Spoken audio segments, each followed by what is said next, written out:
Thank you so much for joining us here on Connect and Collaborate today, where we come together each day to introduce you to our network of business and community leaders and to discuss important issues that impact business in Colorado and the region. I'm Tammy Schaefer, your on-air producer, and this week we are focusing on NAFTA and really the impact it has on businesses and industries here in Colorado. Karen Gerwitz is joining me to help out the conversation. Karen Gerwitz is CEO and President of World Trade Center Denver. Thanks for being here, Karen. Thanks, Tammy. Appreciate it. And we're also talking in this segment with Carlyle Currier. He's the Vice President of Colorado Farm Bureau. Carlyle, thank you for joining us. Thank you for having me. So as Vice President of Colorado Farm Bureau, I'm sure you have a great perspective or plenty of perspective on how any changes in NAFTA are going to impact farming and ranching here. Well, absolutely. We are very dependent in Colorado on agricultural exports, and our biggest markets are our neighbors to the north and south. We also have important markets in Asia and other places, but Canada and Mexico are at the top of the list in terms of our egg exports. Karen, can you point out kind of that relationship between Mexico and Canada that really influences what we're able to move back and forth and kind of assist each other with what everybody needs, right? Yeah, I'm happy to. Meat is our number one export to both Canada and Mexico, so incredibly important product coming out of Colorado. And Carlyle, you're a rancher, right? So maybe you could talk a little bit about, from your ranching perspective as well, how the export of meat would be hindered without a NAFTA agreement in place. Well, our total exports of meat right now in the beef cattle sector, which is the biggest product in Colorado, we export more than 1/8 of the beef produced in the state, and in our nation goes to export, and a large percentage of that to Canada and Mexico. And according to studies done by universities on a contract with the U.S. Meat Export Federation, those exports amount to about $280 for every calf raised in the state of Colorado for last year. That $280 makes up a high percentage, if not all, of the profit margin of most ranchers. So without those exports, many would be operating with a lot of red ink instead of black. So it's hugely important to keep the sustainability of our cattle industry in the state. Yeah, and it's not only just export alone. Let's talk a little bit about how the day in the life of a hamburger or a steak. I understand we get feed from different from the North American region. We get we ship an actual cow. Help us understand the day in the life of or how a hamburger gets on our plate. Well, okay. The hamburgers that we buy in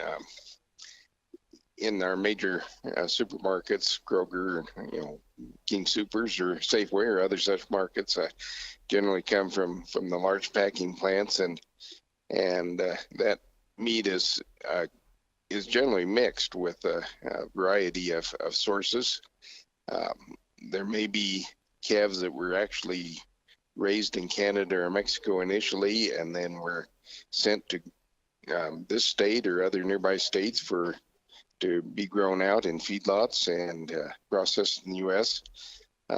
We also import some trimmings of very lean meat from other countries, which is mixed in some of our hamburger with the very much more fatty meat that we get from trimmings from grain-fed cattle in the U.S. And so all those products are mixed together in the packing plant to create the lean hamburger that American consumers want. And it works as a very good relationship between producers here in this state and our neighbors, both to the north and south, as well as other markets we work with, like Australia.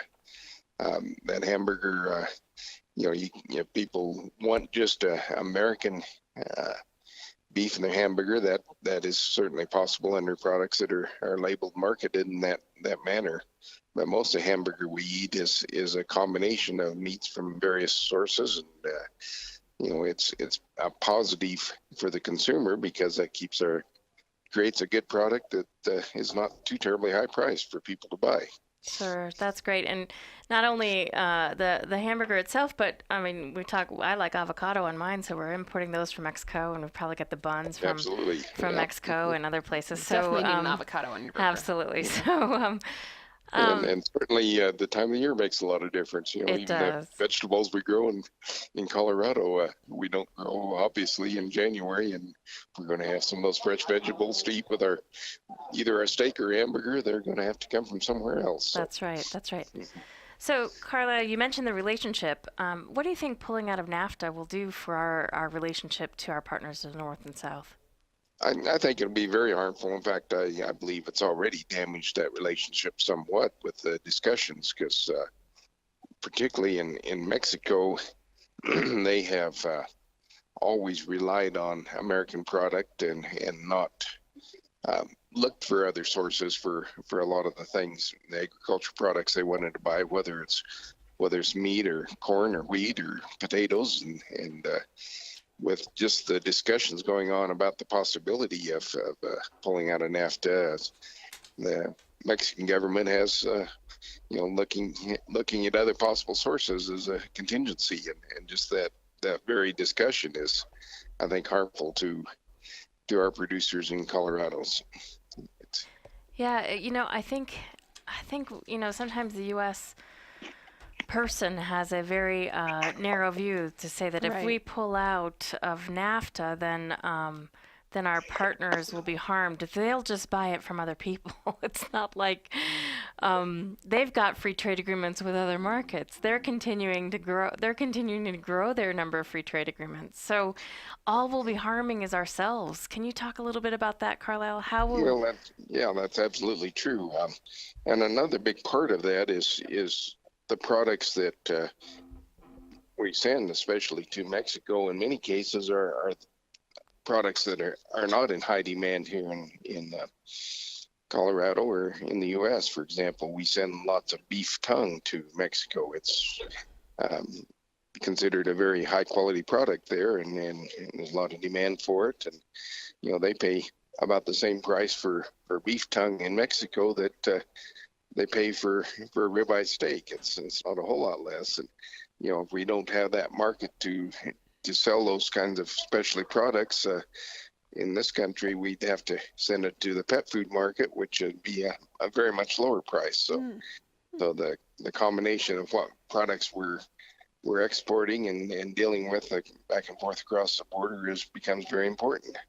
And we also provide a good market for the ranchers in Mexico for their calves. They don't have the ability to grow them out in feedlots in Mexico because they don't raise the feed grains that we do here. So we import those calves from Mexico and finish them in the U.S. and then send meat back to them. And it's a win-win for both sides. We do much the same thing with Canada. There's a lot of cattle raised in Canada, and a lot of those cattle are finished in the U.S. And then we export the meat back to Canada after they're finished. So it's a very symbiotic relationship that's worked well for both sides. Yeah, you talk about the win-win. So that's really the reason why you trade. So why is it that we're talking about a deficit here, a trade deficit with these markets, and why is that the reason why we're considering pulling out of NAFTA? Well, actually, in agriculture, we don't have trade deficits with Canada and Mexico. We have trade surpluses, but agriculture is kind of the exception to that rule. I think manufacturing is as well. I think manufacturing, we don't have a trade deficit. It's the oil and gas that's hurting us. Yeah. And when you look at the big picture, I think there's way too much focus on trade deficits with other countries. Rich people tend to buy more things than poor people, and that's because of the economic success we have in the United States. We can buy more products from from poorer countries than they can buy from us, and that has a tendency to create those deficits. And I'm not sure from an economic standpoint that's necessarily all bad. We're helping those countries out by transferring a small amount of our wealth to those countries to help much poorer people in those countries have a better way of life. Yeah, I couldn't And agree. that's not all negative by anything. I couldn't agree more with that. That's a good point. Let's talk about a little bit of more of the farming products that we're sending to Canada and Mexico, and how is that impacting our farms?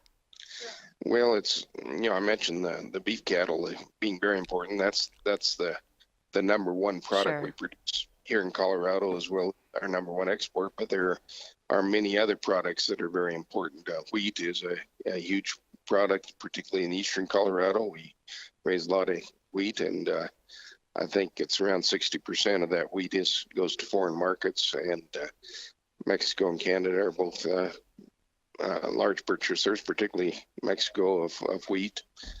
Potatoes have become a growing product out of this San Luis Valley. We are exporting a large amount of potatoes to Mexico, and if it could be further open than what it is now, and it would be hard to meet the demand for that export market. They really like our great Colorado potatoes. Yeah, so we're going to try to negotiate that in, hopefully, on this new NAFTA agreement.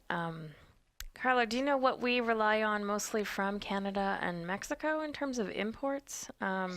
What they're sending to us? From Canada, the big products we import are some oil seeds like canola oil. They raise much more of that in Canada than we do in the U.S., and we import that from Canada. But the big product is actually young feeder livestock, whether it's feeder pigs or feeder calves that are sent to the U.S. and then finished here. Yeah. Mexico is a little bit different because we have a fair amount of vegetable trade with Mexico, particularly in the colder months, winter months, when we can't raise them here.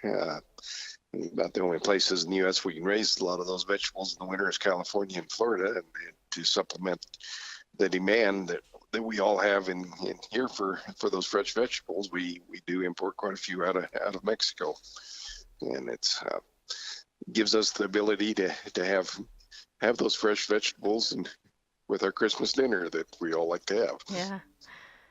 So tell us about your background. You're a rancher yourself, right? And a farmer? Are you farming product as well? Primarily raise beef cattle. I'm actually a fourth generation rancher in western Colorado, over in the mountains, on the north side of Grand Mesa, east of Grand Junction. My family's been there since the early 1890s, and we run our cattle on national forest in the summer and raise hay to feed them through the winter on the private land. Then I also raise some small grains, oats, barley, and wheat. We're in an area that's not a long enough growing season for crops like corn, but we can raise those small grains, which I generally raise to rotate alfalfa crops on my ground. So the primary thing I raise is forage for my cattle.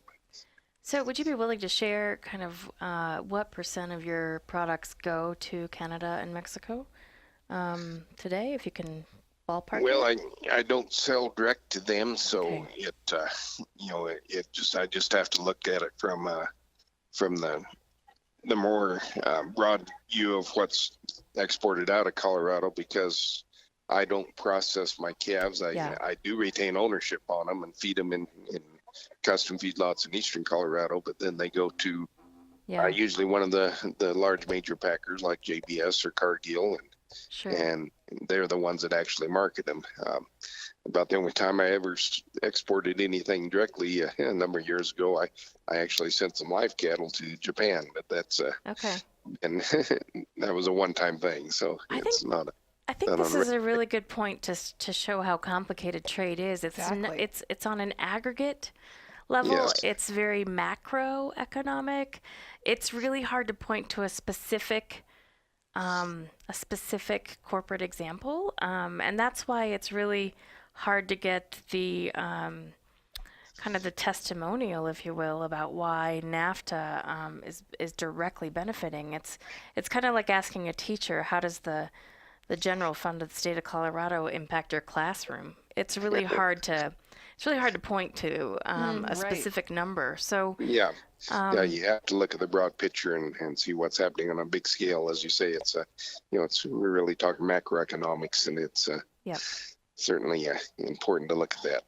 Well, let's just say we were at a cattleman's dinner right now. What's some of the conversation you're hearing with your other ranchers, just about NAFTA and about what your fears are, or what you guys might be talking about? Because I think we need to get that out. Well, I think there is a lot of concern in the agriculture community, not only with NAFTA, but with free trade agreements in general, and certainly a trade war, if we were to get into one, would be very damaging to agriculture with our dependence on exports. Most of us were very excited about the proposed Trans-Pacific Partnership Agreement that was negotiated a couple years ago, and we're looking forward to that. And we're disappointed that we lost that, because it puts us at a competitive disadvantage to some of our competitors, particularly in the beef industry. And in Australia and New Zealand will have competitive advantages to exporting into Europe and as well as Mexico from those countries rather than from us.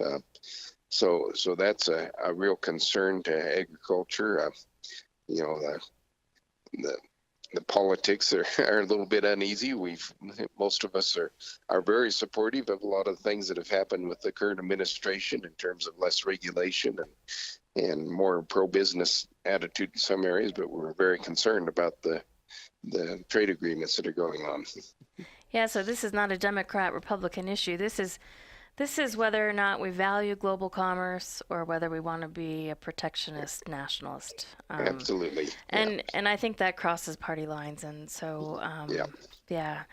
Well, what about, okay, so you're on the board of the Farm Bureau as well as the U.S. Meat Export Federation, isn't that correct? That's correct, yes. So in terms of initiatives that you all are doing with those organizations to try to advocate to keep NAFTA, improve NAFTA, what are some of the issues that you're hoping to accomplish with that? Well, I guess the main thing would be to just reach a quick settlement that's fair to all the producers. American Farm Bureau is very involved with a number of other ag organizations as well as non-ag organizations in pushing for reform to trade agreements. They need to be fair, but they need to be free trade. We view trade as a very much of a win-win situation for business. It raises the tide which lifts all boats, rather than creating situations where countries are fighting each other. And so as a organization, Farm Bureau is trying to build bridges with other groups that are similar minded, and trying to create coalitions that will push for a quick settlement of the NAFTA debate and get it renewed with in a way that's fair to all industries, not just agriculture. But we think that there's certainly the possibility to do that if we are able to convince everyone involved that that's what needs to be done. And we're also working across the borders, and we have some very good relationships with particularly the Canadians in this area. I was in Canada last August as a guest of the Canadian government and the Canadian Cattlemen's Association and a trade roundtable, and we're doing everything we can to try to promote a quick settlement that will work for fair and free trade for all people involved. Great. Well, thanks for your efforts there. Have you all been talking about what the consequences are if NAFTA were to go away? Well, of course, it's not totally known. All we can do is speculate. But Sure. if NAFTA is done away with, and that ends up with a reduction in our exports to Mexico and Canada, it certainly is going to reflect in the value of the products we produce. In my case, particularly the value of my cattle. As I mentioned earlier, last year, our estimates are that trade added $280 to the value of every calf raised in Colorado. If we eliminate NAFTA and don't get it fixed, we certainly are going to see that value of exports decrease. Sure. And will certainly affect the bottom line of all ranchers. I also think that in addition to the bottom line, it's going to take away the certainty of knowing that you have a dispute resolution process, knowing that you have a, ways to discuss intellectual property rights and, precedents for how to handle some of those cases. Certainly that may not apply to ag, but it does apply to a lot of manufacturers and technology firms. Well, yeah, I certainly absolutely agree, and I think there are applications to that for agriculture as well. There are disputes that arise, not so much in meat, but in issues like sugar and some of the vegetable issues and Sure. whatnot. That dairies with Canada has been an issue that there have been disputes that have arisen that need to have a process that's workable to solve those disputes. Sure. Carlyle, would you get a little more specific for me? You mentioned that the details of NAFTA have added $280 per calf raised in Colorado. What is a fully raised calf to cattle? What do they go for? What are they going for now for those of us? I've been off the farm for a while. I'm not paying attention. Well, right now,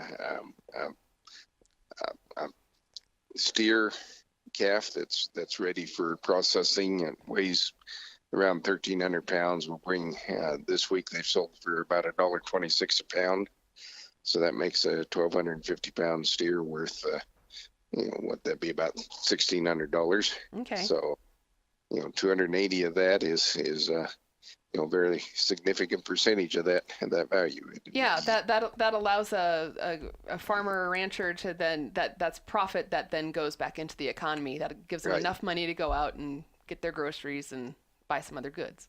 Absolutely. Yeah. Yeah. How much profit do you get off of a $1,600 steer? Right. Well, right now it's the price is not that far above break even. Yeah. 3 or 4 years ago, we got values of calves up over $1.50 a pound, and we're quite frankly some of the most profitable years I've seen in my lifetime. In 2015, 2016. Since then, we've dropped considerably down to where we're much closer to a break-even price today than it was at that point. So, So what you're saying, I'm sorry to interrupt. What you're saying, okay, Carlyle, is that for years and probably decades, farmers have been operating, selling their cattle not a break-even sale price. That's absolutely right. It's a tough business, very competitive, and it's a business that a lot of people have had to leave because they just couldn't operate efficiently enough to be able to make money at it. And we've seen a lot of change in the industry over the years for that reason. It's very competitive, and it's not an easy way to make a living, but it's a very enjoyable way to work for those of us that like doing that. So. Well, and that's for sure, because that's why my brother drives truck along with raising the cattle. So yeah, if you want to break even. Thank you so much. We're talking today with Carlyle Currier, Vice President of Colorado Farm Bureau, and we thank you so much for joining us and giving us your perspective on NAFTA. Well, thank you for having me. I really enjoyed the conversation. Well, we did too. It's informative to people. I hope so too. Thank you so much. And stay with us. We'll have more on NAFTA as we come back from this break.